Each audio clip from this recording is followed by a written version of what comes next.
Nginibingelele ekhaya lamaphupho.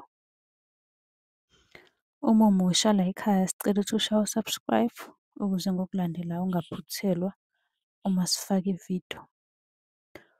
Ukubaluleka-ke kokuthi u-subscribe senzela ukuthi uma ubuza umbuzo kwi-comment sithi masibuya nevidiyo eyimpendulo, i-notification izongena kumakhalekhukhwini wakho ebese ividiyo uyayibona ngokushesha kanjalo. Kanti uma unga-subscribe-ile angeke uze ubone nhlobo ukuthi cha impendulo usuyitholile. Ngakho-ke uma unombuzo buza kwi-comment sizokwenzela ividiyo. Uyakwazi futhi ukusi-inbox-a lapha ku-TikTok usi-follow-we, inbox ucele inombolo ka-WhatsApp ozobuza njalo kuyona ekuseni uma-ke kukhona isibonakaliso obenaso.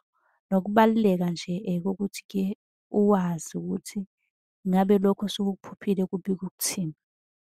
Ake singene-ke kwelanamhlanje sikuchaze. Khona ividiyo lapha ende yengane esiyenzile ku-YouTube. Lo obuzile la sizothi nje qabu qabu sithi ukumchazela kancane ngayo ingane kodwa bese-ke sayenza ividiyo ende lapha ku-YouTube. Uthi mina nginokuphupha ngidlalisa ingane encane ngicela ningicacisele ave lingihlupha leli phupho. Engingakusho ngathi sukuma alikho lihle. Sukuma nje ubone ukuthi wenza kanjani ulungisa izinto zakho. Kusuke yabo uma udlalisa ingane kusuke kuyisilwane. Yebo, ingane njengoba ngisho ukuthi kunevidiyo lapha yengane ibika izinto ey'hlukene, akuhlezi kuyisilwane njalo. Kungenzeka ukuthi kunesilwane esihlezi sikuvakashela udlala naso.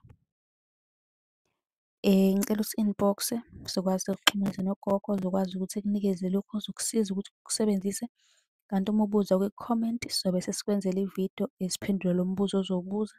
Ungabuza noma ngabe yini, imithi nokunye okuningi sizokwazi ukuthi sikuchazele uy'thole ngokushesha izimpendulo zakhona. Ningakhohlwa ukucela inamba lapha ku-Facebook naku-TikTok bese niya-subscribe-a nisale kahle.